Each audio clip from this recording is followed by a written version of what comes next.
Bayangkan sebuah kerajaan yang pernah menguasai lautan. Sebuah imperium yang kapal-kapalnya berlayar dari pantai Sumatera hingga ke pesisir India, Cina, dan semenanjung Arab. Sebuah peradaban yang begitu agung hingga para biksu dari negeri jauh rela menempuh perjalanan ribuan mil, hanya untuk duduk di bawah guru-gurunya dan menyerap ilmu agama Buddha yang tiada duanya di belahan bumi ini. Namun, kerajaan itu nyaris terlupakan. Namanya tenggelam dalam debu-debu sejarah, terkubur di balik batu-batu prasasti yang terbungkus lumut, tercecer di antara lembar-lembar catatan para penjelajah asing yang ditulis dalam bahasa yang tak semua orang bisa membacanya. Selama berabad-abad, Sriwijaya hanyalah bisikan, nama yang disebut sekilas, tanpa pernah benar-benar dipahami. Maka hadirlah seorang sejarawan, Profesor Dr. Raden Benedictus Slamet Muljana, seorang filolog dan sejarawan Indonesia kelahiran 21 Maret 1929, yang dengan ketekunan seorang detektif dan ketajaman seorang ilmuwan, memutuskan untuk menggali kembali kisah yang nyaris punah itu. Hasilnya adalah sebuah buku yang menjadi tonggak penting dalam dunia historiografi Indonesia, Sriwijaya. Bagian sinopsis buku.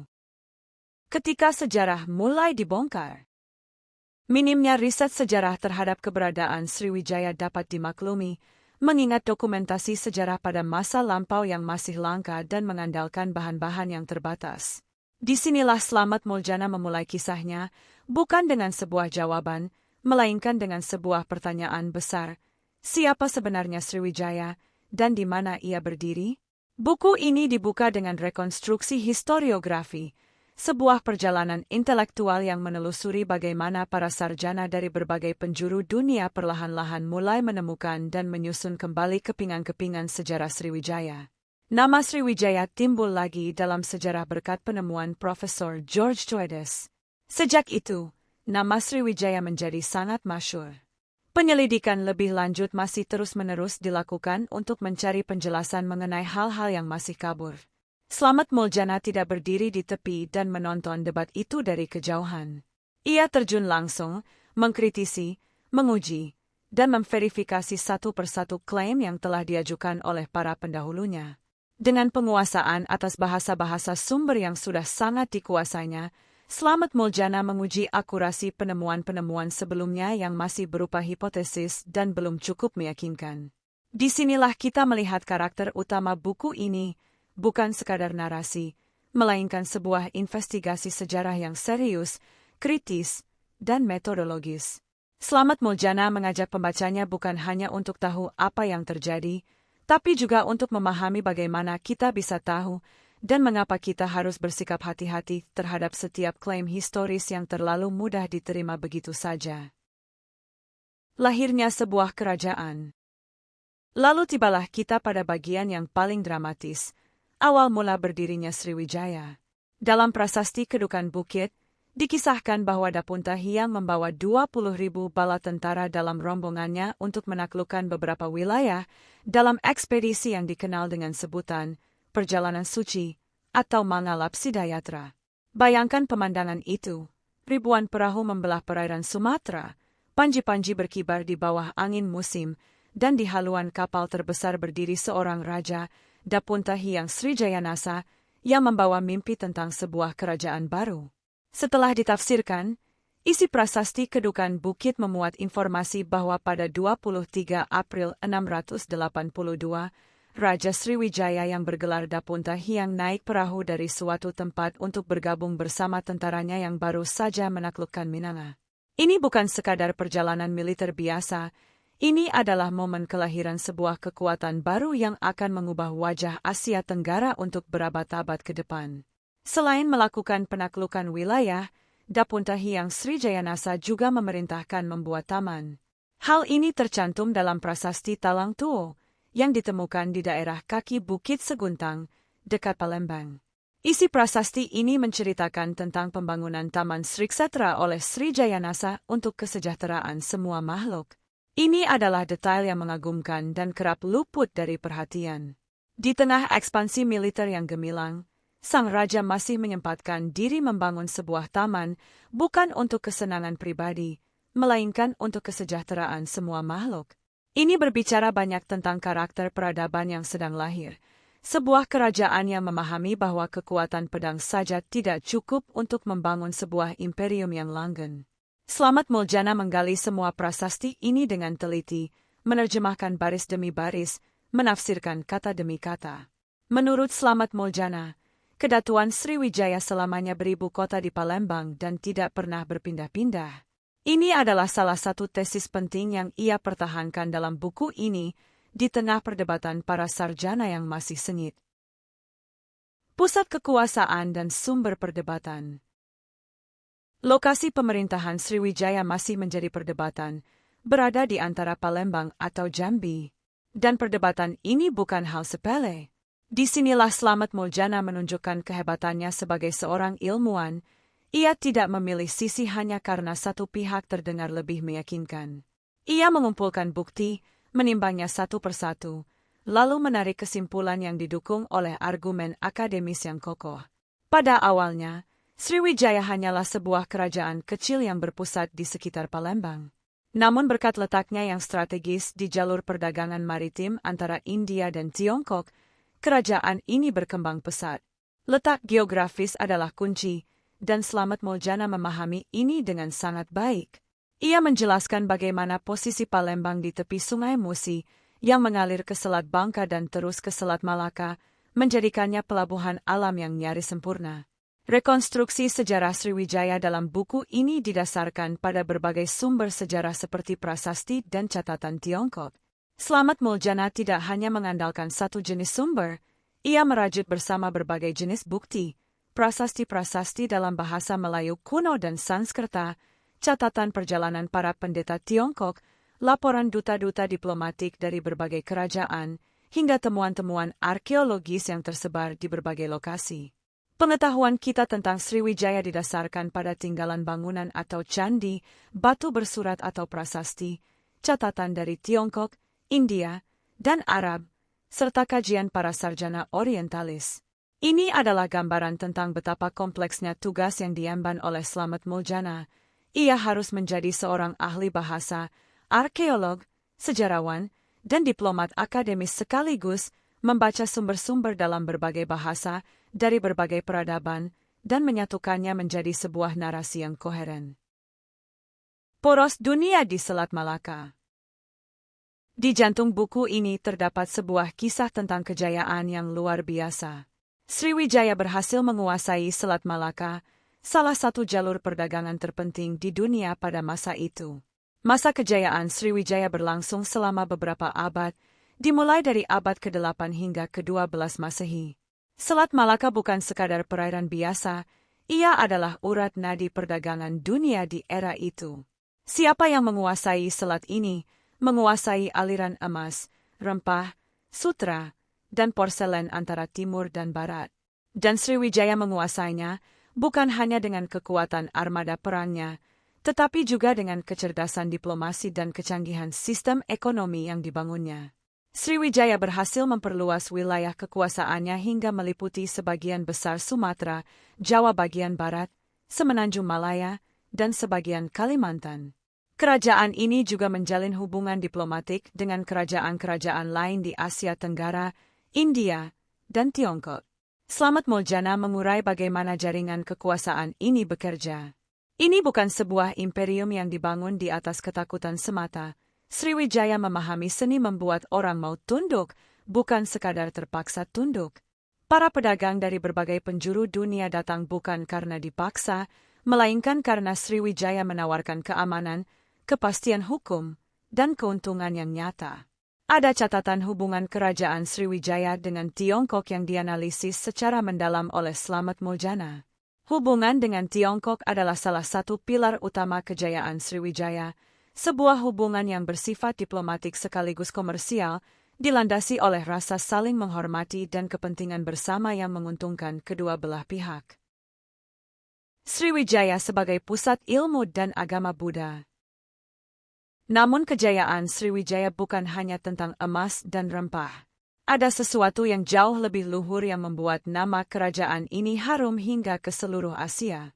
Agama Buddha memainkan peranan penting dalam peradaban Sriwijaya, yang membuat pendeta Ising singgah bertahun-tahun untuk mempelajarinya. Ising, seorang biksu dari Tiongkok yang hidup pada abad ke-7, adalah salah satu saksi mata paling berharga yang kita miliki tentang Sriwijaya. Ia datang bukan sebagai penakluk atau pedagang, melainkan sebagai seorang pencari ilmu. Dan apa yang ia temukan di Sriwijaya membuatnya terpesona. Dari abad ke-8 hingga abad ke-11, Sriwijaya adalah pusat pengembangan agama Buddha yang utama di Kepulauan Melayu. Bayangkan, di kota-kota Sriwijaya, para biksu dari India, Tiongkok, Jawa, dan berbagai penjuru Asia berkumpul, berdiskusi, berdebat, dan menerjemahkan teks-teks suci. Sriwijaya adalah Oxford dan Cambridge sekaligus Cambridge dan Al-Azhar pada masanya, sebuah pusat intelektual yang memancarkan cahaya pengetahuan ke seluruh penjuru dunia. Di bawah pemerintahan Balaputradewa, Sriwijaya pernah melakukan pertukaran pelajar ke Nalanda, salah satu kampus tertua untuk belajar agama Buddha di India. Hal ini tercantum dalam prasasti Nalanda. Ini adalah bukti betapa seriusnya Sriwijaya dalam membangun tradisi keilmuan. Mereka tidak hanya menerima guru dari luar, tetapi juga mengirimkan pelajar ke pusat-pusat ilmu terkemuka di Asia. Banyak naskah dan catatan pendidikan Buddha yang diterjemahkan dan disebarkan ke wilayah lain, menjadikan Nusantara sebagai pusat pembelajaran agama dan budaya. Warisan intelektual ini adalah salah satu sumbangan terbesar Sriwijaya kepada peradaban manusia, sebuah warisan yang ironisnya jauh lebih sedikit dikenal dibandingkan kejayaan militernya. Wangsa Sailendra dan jalinan yang kompleks. Salah satu topik paling menarik dan paling kontroversial yang dibahas Slamet Muljana dalam buku ini adalah hubungan antara Sriwijaya dengan Wangsa Sailendra. Sriwijaya memiliki hubungan baik dengan kerajaan Sailendra. Tapi, hubungan baik adalah ungkapan yang terlalu sederhana untuk menggambarkan relasi yang sebenarnya sangat kompleks antara kedua kekuatan ini. Slamet Muljana mengurai hubungan ini dengan cermat, mengikuti jejak pernikahan antar dinasti, aliansi politik, dan pengaruh budaya yang saling terjalin. Dalam buku Sriwijaya ini, Slamet Muljana berpendapat bahwa Rakai Panangkaran adalah anggota keluarga Sailendra yang telah mengalahkan keturunan Sanjaya. Ini adalah salah satu tesis yang paling berani dalam buku ini, sebuah argumen yang menantang pandangan umum dan memaksa para sejarawan untuk memikirkan ulang hubungan antara kerajaan-kerajaan di Jawa dan Sumatera pada abad ke-8 dan ke-9. Dari hubungan Wangsa Sailendra dan Sriwijaya, terdapat juga bahwa Balaputradewa sebagai cucu Sailendra meminta Raja Devapala agar dibangunkan wihara bagi pejabat dari Sriwijaya. Ini adalah gambaran tentang bagaimana diplomasi budaya bekerja di dunia kuno, membangun vihara, mengirim duta, menjalin pernikahan. Semua adalah instrumen kekuasaan yang digunakan dengan sangat terampil oleh para penguasa Sriwijaya. Kedah merupakan pusat pemerintahan Sriwijaya selain Palembang, sebuah temuan yang memperkaya gambaran kita tentang luasnya jangkauan kekuasaan Sriwijaya. Kerajaan ini bukan sekadar kekuatan lokal Sumatera, ia adalah imperium lintas lautan yang membentangkan sayapnya dari pantai barat Sumatera hingga ke ujung utara Semenanjung Malaya. Keruntuhan sebuah imperium. Dan kemudian, datanglah badai. Keruntuhan Sriwijaya dipengaruhi oleh kombinasi faktor internal dan eksternal. Serangan kerajaan Chola dari India pada abad ke-11 melemahkan kekuatan maritim Sriwijaya. Selain itu, munculnya kerajaan baru di Jawa dan Semenanjung Malaya menggeser jalur perdagangan dan pengaruh politik. Slamet Muljana tidak menceritakan kejatuhan Sriwijaya sebagai sebuah peristiwa tunggal yang dramatis. Tidak ada satu hari di mana kerajaan ini runtuh seketika. Ia runtuh perlahan, seperti sebuah bangunan megah yang satu persatu batu-batunya mulai retak, satu persatu tiangnya mulai goyah, hingga suatu hari kerangkanya tidak lagi mampu menahan bebannya sendiri. Sriwijaya menjadi lemah setelah diserang oleh Chola dari India, kemudian para penguasa kecil mulai mengiktiharkan kemerdekaan, terjadi perpecahan di dalam, dan akhirnya ada serangan dari kerajaan Majapahit. Ini adalah pola yang berulang dalam sejarah imperium-imperium besar, ancaman dari luar memperlemah pusat, dan kelemahan pusat mendorong pinggiran untuk membebaskan diri. Ketika lingkaran setan itu sudah mulai berputar, Tidak ada yang bisa menghentikannya. Walaupun keadaan diplomatik dengan penguasa-penguasa besar telah pulih, kekuatan internal terutama militer kerajaan Sriwijaya mulai melemah. Hal inilah yang nantinya menjadi faktor utama ketika banyak wilayah mulai melepaskan diri dan kerajaan di Jawa mulai menyerang kembali kedudukan Sriwijaya. Dan begitulah, sebuah imperium yang selama lebih dari 6 abad menjadi penguasa lautan, yang kapal-kapalnya ditakuti dan dihormati dari Teluk Bengal hingga Laut Cina Selatan, perlahan-lahan menghilang dari peta kekuasaan. Namanya tinggal sebagai kenangan, dan selama berabad-abad, bahkan kenangan itu pun hampir terlupakan. Aditya Warman dan warisan yang bertahan. Tapi sejarah jarang benar-benar berakhir secara total. Aditya Warman adalah tokoh yang membentuk kerajaan Minangkabau dan beliau pernah dibesarkan di Istana Majapahit. Dalam sosok Aditya Warman, Slamet Muljana menemukan benang merah yang menghubungkan era Sriwijaya dengan era berikutnya, bukti bahwa meskipun sebuah kerajaan runtuh, pengaruh peradabannya tidak pernah benar-benar mati.